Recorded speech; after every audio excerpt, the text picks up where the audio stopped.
Good evening and welcome to this live Ask Me Anything About Property Investing with myself, Saj Hussain. So we're just getting the tech set up there. We are live on a number of different platforms. That's Facebook, LinkedIn, YouTube, Instagram, and Twitter as well. So if you've got any questions around investing in property, about half an hour with you each and every Monday evening to answer your property questions, ultimately to help you get further, faster in your property investing journey. So I've been investing in property for about 15 years now. I've done lots and lots of different things in property, so a huge amount of knowledge in terms of property investing and a mixture of strategies ranging from single houses to flipping houses to adding value and significant value to houses to converting commercial buildings to residential and even building houses out of the ground.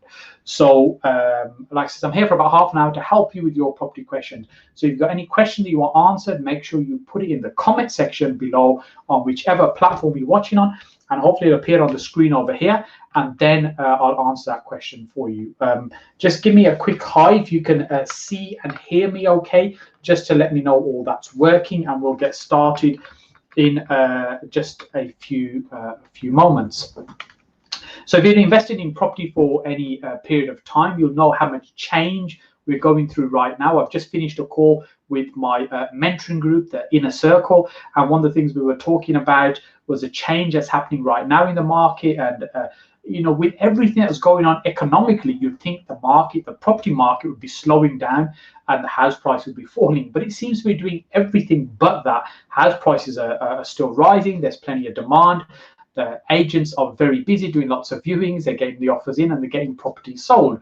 So there's still lots of activity and interest in the marketplace, which seems a little bit crazy with everything that's going on, but that's what it is. That's the state of the play at the market right now. Personally, I still think it will be several months before we start seeing a slowdown in the market. Sometimes there's early indicators that we can sense that the market might be slowing down. One of those indicators is at the auctions, when you start seeing a lower volume of stock actually being sold. What I mean by that is, rather than everything in the catalog being sold, it may be that there's less than 75% of the stock is actually being sold. That can also be an indication that the market is starting to slow, and if that number continues to drop. And also we start seeing lenders in the marketplace, our mortgage providers, bridges, etc., they start reducing the loan to value. The loan to value being the percentage of money they're prepared to lend against the value of the property. Typically that might be about 75%, but if you start seeing it drop to 70 and 65%, it's an indication of the nervousness of lenders in the marketplace about how the market is behaving right now. So these are sometimes the indicators that we can see, the early indicators that the market may be beginning to change. Let me see.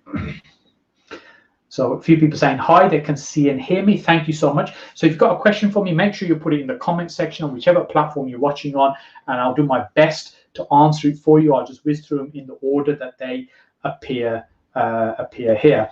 So the first question I have this evening is from Benjamin on LinkedIn. What are you investing in right now? Great question, Benjamin.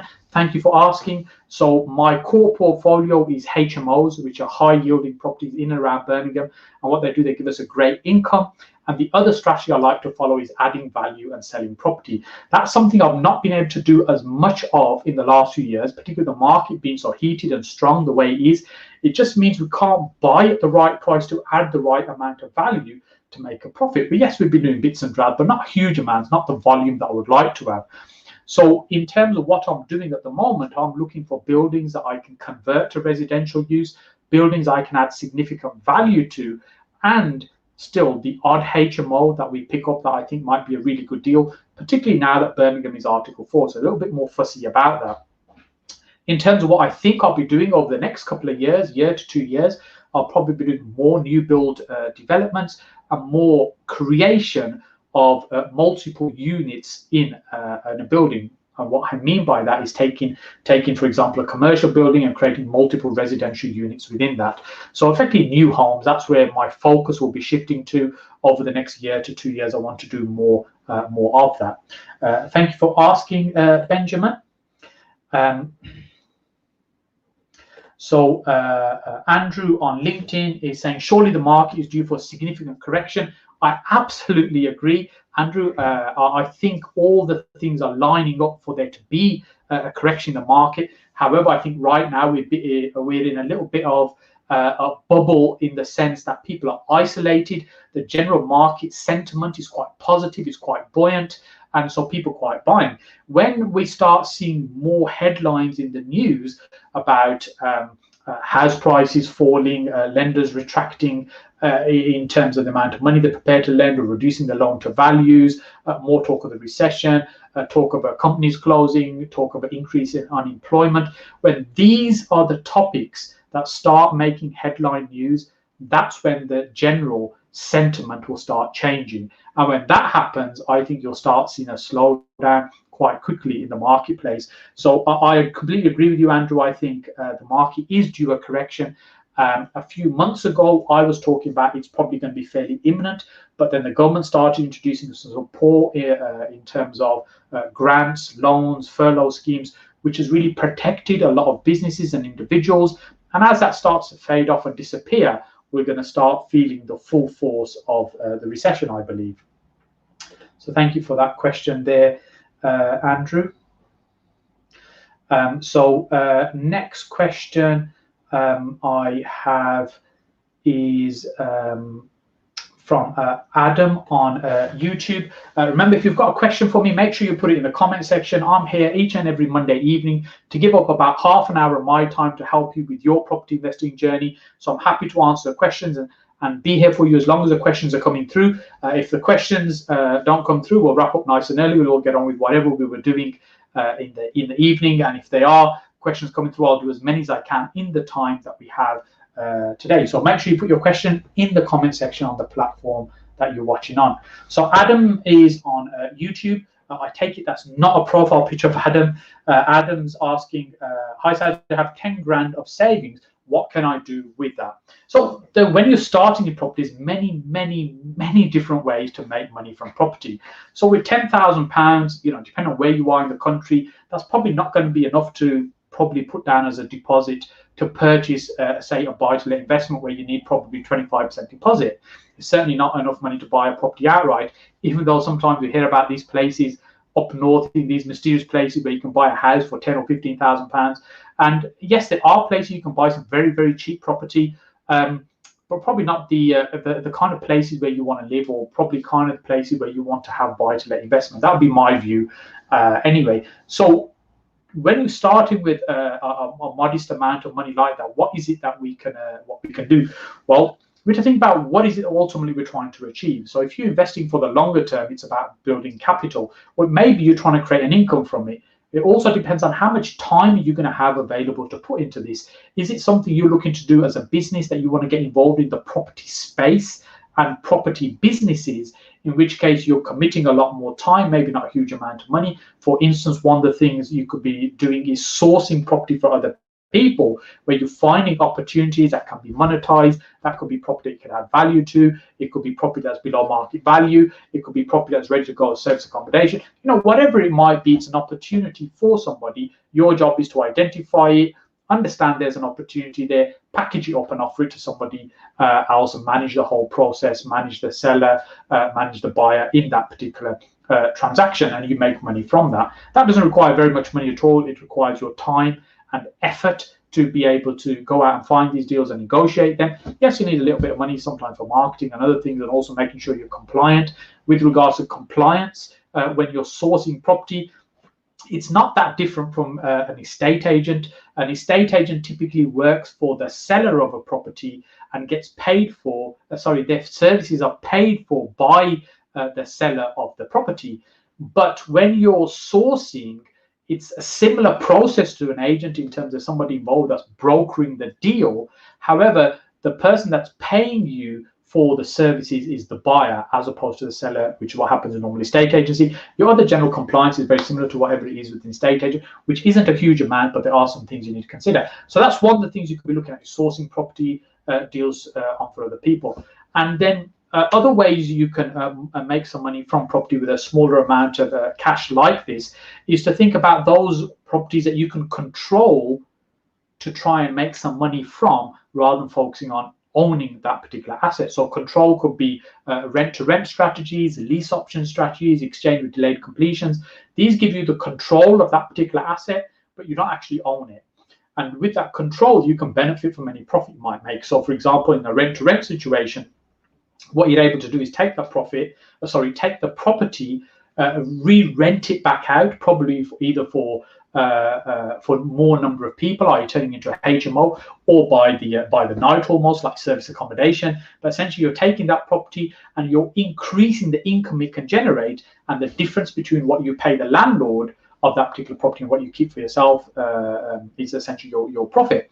Now, the other thing that you can also look at is where you can work with other people, where, for example, you're finding opportunities and you're finding deals, and you partner with somebody who's got some funds. So you're putting a little bit of money in, but you're putting a lot more work in, you're putting a lot more time in, you're putting a lot more effort in, and they're putting some money in to help make the deal work. So there's a number of different ways to start. There's probably a lot of questions I would probably ask you if we were sitting face to face around, what is it ultimately you want to try and achieve? What's the outcome? What's the objective? And then look at which is going to be the right way for you to do that. But hopefully, Adam, that's given you a few ideas there. So let me see what have we got next. Let's see.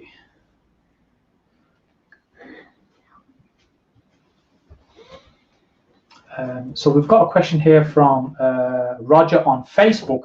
What's your preferred contract document for working with overseas investors? There seems to be differing answers and approaches to this. So Roger, I don't work with a huge number of overseas people. The few that I am working with, they tend to be expats. They're UK nationals that are working overseas, so they have bank accounts in the UK, which makes it much easier. From that point of view, they tend to be the investors I work with. I generally work with investors in two ways. My whole business is based on working with other people's money. The one is that they're lending money for projects I'm doing. So that's a fixed amount of money for a fixed period of time for a fixed return. Typically, say they're investing money for a year into a specific project, and then we've got an interest rate that we work out that's paid on that money. So that's one way we do that, and that tends to be a minimum of £50,000. The other way is that they're partnering with me on a project. They're coming as a joint venture partner. We share the risk, we share the rewards, and on that basis, what I'm doing is I'm looking at what is it that they're going to be bringing to the table apart from money. Is it just money that they're looking to put in? And if it is, what I'm looking for them to do is to put in at least £350,000 into the deal, and then I'll do all the rest. I use my time, skill, experience. I find a fantastic deal. I make the profit from it, and we share that profit. So it depends on what you're doing, whether you're doing loans or whether you're doing joint ventures. So that's the first thing in terms of who you're working with. Now, when you're working with somebody as a potential joint venture partner, I think it's really important to take some time to get to know the person, because effectively it's a long-term business relationship that what you're going to be entering into. And if somebody's overseas, I'm not sure how some of that might be built or how that might work. So that'd be my concerns. Coming back to in terms of documents, what I would do, as I said, this is something I've not done, but what I would do in this situation is ask a solicitor to deal with that. So they take care of the anti-money laundering purposes, identifying the individual, because if they have a solicitor on that side, there's a solicitor dealing with it for me. It takes care of all that, and it takes the risk away from me in terms of somebody else has actually dealt with that, and the money comes via a solicitor. That's probably the way I would approach it. I'm not sure if that was the answer you were looking for. If there's more clarification, you just pop it into the message below. So thank you for that question, Roger. So let's see.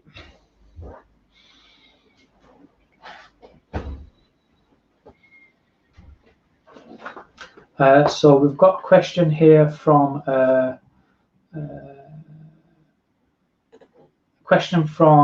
Yusuf on LinkedIn. How many properties should you be looking to build in a new build development? I guess, Yusuf, this is one of those questions that's how long is a piece of string? It's not so easy to answer. First of all, it depends on what it is that you're trying to ultimately achieve. What's the outcome that you're looking for? Traditional developers, they want to create between 25–30% profit on the GDV of that particular deal. So, for example, if it's a £1 million project, i.e., the end value is £1 million, they want to be creating 250, 300,000 pounds as the profit from that particular project. Then you've got to work out what your build cost is going to be, what you've got to pay for the site, and is the whole thing going to be viable. Then the numbers just come into it in terms of how many units it is. So for instance, if you're looking at something with a 1 or 2 units, that might work for you as an investor in terms of what you're looking to achieve, where somebody else maybe is used to doing bigger developments, they might not be interested in 1 or 2. And your bigger developers like your Wimpys, Persimmons, they're not interested in 5 and 10 houses. They want huge sites to get the economies of scale to make it work for them, because their setup is different. They've got a lot of people on their payroll that they've got to service all those costs that they have. So they want bigger margins, they want bigger scale. So there isn't no simple answer to say it needs to be a minimum of this to make it work. I think if I was, if we were face-to-face, the kind of question I'd ask about is your experience already. If you've not done any development and you have some property experience and you've been renovating property, so you understand stripping properties out, putting them back together. If you understand that, then moving on to a development of a handful of properties, a block of 8, 10 apartments, a small site of 4 or 5 houses, is not too difficult to transition into. So the site I'm doing at the moment, we're building 4 new build properties there. That's my first venture into new properties. They're high end, they're about £500,000 houses. They're 5-bedroom detached houses with double garages. So it's not a huge development project, but it was quite an easy transition to move into something like that. So I hope that answers your question there for you, Yusuf. So let's see what we got next.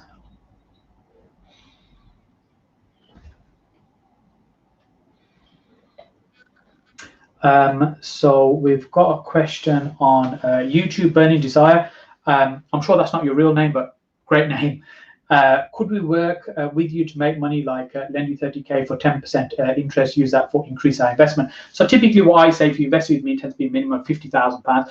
That's just because it makes it so much easier than working with lots of little amounts of money when, our typical properties might be 200, 250,000 as a purchase price, and then we've got renovation costs on that, whether we keeping it or we flipping it on.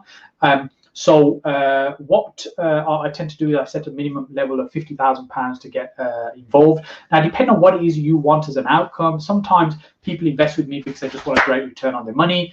Other times people invest with me because they want some learning from getting involved with me as well. So if you message me on one of my social media platforms, we can maybe have a chat about how I can help. So I've just got a question passed over here that's on Instagram, which doesn't appear on my screen over there.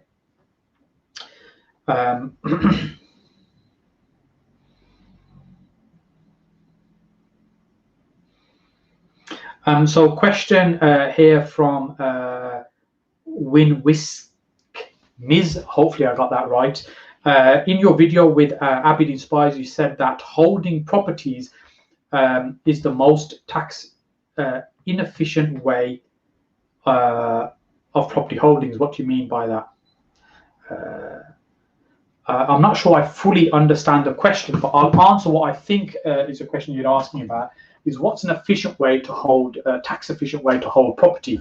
Well, right now, if you're purchasing property, because of Section 24, the taxation around that, the most efficient way, if you have mortgages on a property, you keep them in a company, you purchase them in a company rather than your individual name. Traditionally, a lot of people would buy property in their own name. It's only in the last few years there seems to be this shift going over into companies, into more corporate structures. And the reason for that is really taxation, because it's now becoming very tax heavy for you to have property in your personal name along with mortgages, because you can't offset the interest.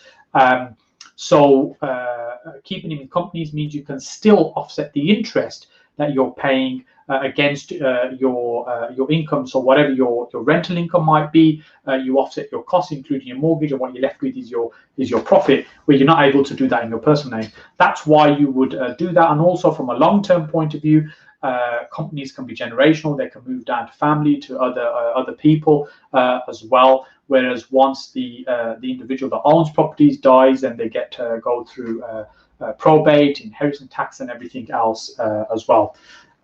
So I hope that answers your question for you. So remember, if you've got a question that you want answered, make sure you put it in the comment section below, and I'll do my very best to answer it. I'll try and answer them in the order that they've been asked. I'm here every Monday evening at 8:30 to answer your property questions to help you get further faster in your property investing journey. We're not running any of our live events right now. We haven't been running them since February, I think, which I've been missing immensely because I love the idea when we meet and we connect, and usually about 100 people at my meeting each and every month, where you can connect with like-minded people, you hear speakers sharing knowledge, and you grow your contacts and your connections and your knowledge that way as well. Hopefully we'll start again soon. Right now I'm not quite sure. I get a number of questions asked about when we're going to restart our events, and it may be towards the end of the year or even early next year, depending on guidance around social distancing to make them practical and workable as well. So question here from Adrian on LinkedIn. Is it better to have an investment on an interest-only mortgage or a repayment? So Aidan, sorry. Aidan, first of all, I just have to stress I'm not a mortgage advisor and I can't give financial advice. What I'll do is I'll share with you my knowledge and experience.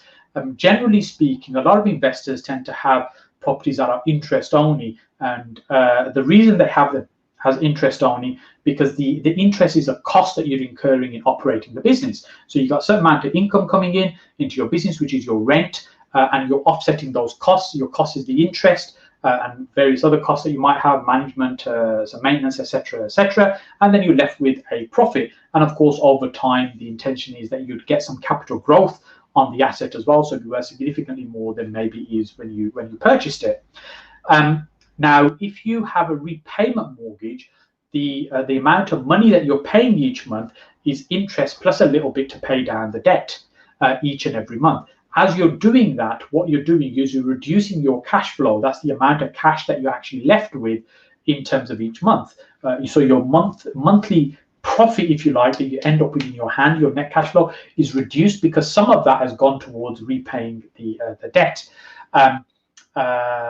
which may be your intention. If you want to pay down that asset over a period of time, you could do that, but it reduces your cash flow. A lot of investors want the cash now. They want the cash flow right now, which is why they want to pay the minimum amount out as an expense, i.e. the interest, and that means they've got a greater profit. Now, it does mean at the end of the mortgage, you actually still owe what you originally borrowed at day one because you haven't repaid anything back in terms of capital. You've just been paying the interest over that period of time. So how do you repay the capital at that moment?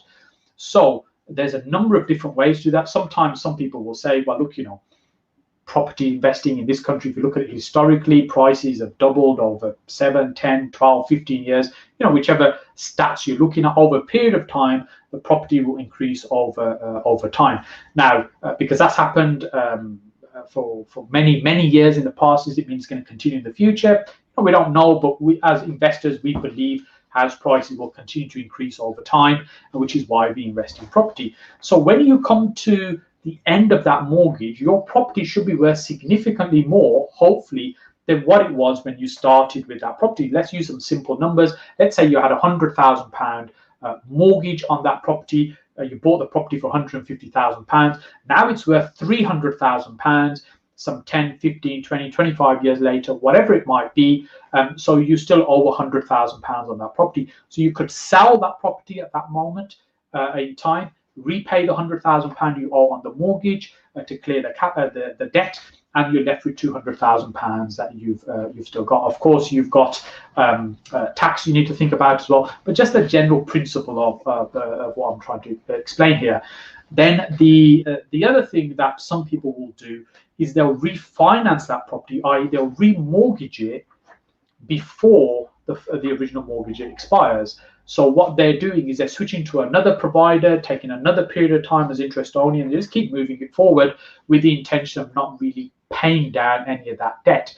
Now, if it's in a personal name, how you would deal that will different because it'd be a time of death. Then you've got inheritance tax and things to pay. Well, not you, but whoever's dealing with your estate. And if it's in a company, then actually whoever else is on that company or the shareholders would take on that property. So it would just continue. So you can continue paying interest only for example, in a company structure, and not actually even pay down any of the capital to get the cash flow. And that tends to be the reason many investors choose to have interest only. It just means they've got a better cash flow in their pocket right now. And if you are paying down capital and you've got less cash, you might be thinking you're going to be paying less interest, less tax, but that's not quite correct, because you've already made the money and then you're choosing to allocate some of that money towards capital, so you still have to pay the tax on what you would have been, what was your profit, not the cash you've left with.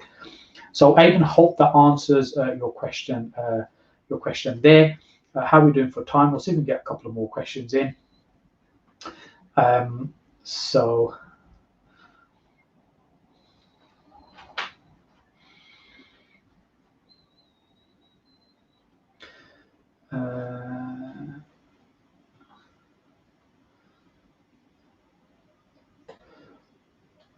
just trying to find questions that are not just saying hi. So this is on LinkedIn. It's Christopher. Hi Saj, I use a free broker for my single lets. Do commercial brokers normally charge a fee? So we're talking about finance or mortgage brokers, the brokers that will get finance for us. Brokers get paid in different ways. Brokers will charge a client, i.e. you and I, a fee for their service. They will also get a kickback, a commission, a prop fee, whatever you want to call it, from the lender that's lending the money as a commission, as a thank you to the broker for doing some work as well. Generally speaking, brokers should be transparent and show you this information, that this is how they get paid, so you can see how they get remunerated for the work that they're doing for you. Now, at the end of the day, the broker's doing quite a bit of work for you, so it's only fair that they are getting paid for what they do. So if your broker is not charging you any fees, they're just relying on the commission that they get from the lender. What the broker needs to do for you is find the best possible product for you, not what provides the best commission for them. So you just want them to be, let's say, as independent as possible for working in your best interest. Commercial brokers generally tend to work a little bit different, where they'll charge a fee, and often it's a percentage of the loan that they're putting in place for you. And brokers are different. They set their own fees. There is no standard that they all follow. It's whatever brokers want to do. For example, you've mentioned your broker for single lets doesn't charge you any fees. There'll be some brokers that will charge £500 up front regardless of what happens. So it just varies. They set their own fees. I think rather than the fees, what you want is somebody that's experienced, very good at what product that you're after. So for example, let's say you were looking for somebody that's going to help get you a commercial HMO mortgage. Now, rather than finding a broker that's going to do it for free or do it cheap, you want one that's got the experience of doing those types of applications, lots of them, understands that market and can place your application with the best lender to get the best product for you, rather than what's going to earn them the best commission. So hope that helps there, Christopher.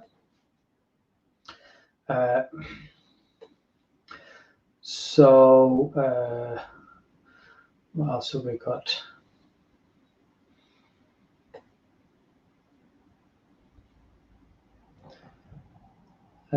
This question here seems long. Well, I've not got the name. It's someone on LinkedIn. Need to get compliant. I think it's supposed to be compliant as soon as possible, as finding way too many properties, especially now looking for suitable commercial to residential. Found 2 today. Think this is, as you say, a very good strategy to go down with commercial to residential, especially what you get for your pounds. Would be good to see some of your upcoming ongoing projects. So thank you very much for that. I'm not sure if there's a question in that, but yes, getting compliant as a source, I think, is important. It not only is it the correct way of doing things, but it also gives your potential buyers credibility that, look, you've gone through the time and trouble and effort to do things correctly and properly, and there's some redress available for somebody that might not be happy in terms of a client. So thank you for sharing that. So next question is from Michael on LinkedIn. Hi Saj, since Birmingham has become Article 4, is it a lot harder to get planning permission approved to convert a house into a multi-let HMO? So Michael, this is a fantastic question. So Birmingham became Article 4 citywide, which essentially what that means is, if you don't already know, is that previously we could take a family house and turn it into, say, a 6-person shared house with no planning permission required, because it's done under what's called permitted development rights. Now, when a borough applies Article 4 direction for HMOs, what they do is they remove that permitted development right, so we can no longer do that without going through a full planning application. So 8th of June, Birmingham went Article 4 citywide. So now what that means is, if we want to create a HMO in Birmingham, which is for 3 or more people, you have to apply for planning permission. Personally, I think it's still a little bit too early to say, Michael, in terms of what's happening. I haven't really seen enough applications going through and how they've been dealt with. I think it's going to take a few months before we start seeing that, to see what's happening to people's applications that they're putting them in. However, what I believe will happen is, in the areas where there's already lots of HMOs, for example, your likes of Edgbaston, your Erdington, where there's lots and lots of HMOs in small clustered areas, and Selly Oak as well, you'll find that it'll probably become quite difficult to create more HMOs in that area. Whereas if you go into some areas where there's hardly any HMOs, there's just a handful of them, maybe the whole area, you'll probably find that as long as you can tick all the boxes in terms of parking, bike storage, bins, room sizes, the usual things that you can make sure that you've provided for that property, or you're able to provide, then you'll probably still be able to get a planning application through and get it approved.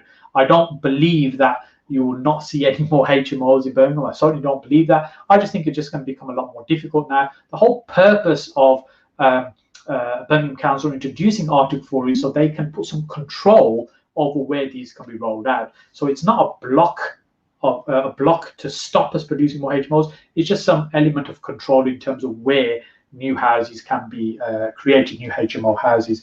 So I hope that helps. Michael, we're past 9 o'clock, so I've still got quite a few questions I've not been able to get to. So my apologies for that. To get your question answered, make sure you're here nice and early every Monday at 8:30 p.m. I'm here for half an hour to help you with your property questions, whatever questions there might be in property investing, ultimately to help you get further faster in your property investing journey, sharing with you my 15 years of knowledge and experience in property investing. I also have a vlog on my YouTube channel. Make sure you look at that and let me know what you think. I'll talk about the projects I'm doing, the properties that I'm currently working on, how we're structuring certain deals. So hopefully you're finding that useful as well. Thank you so much for watching. I look forward to seeing you again next Monday at 8:30 p.m.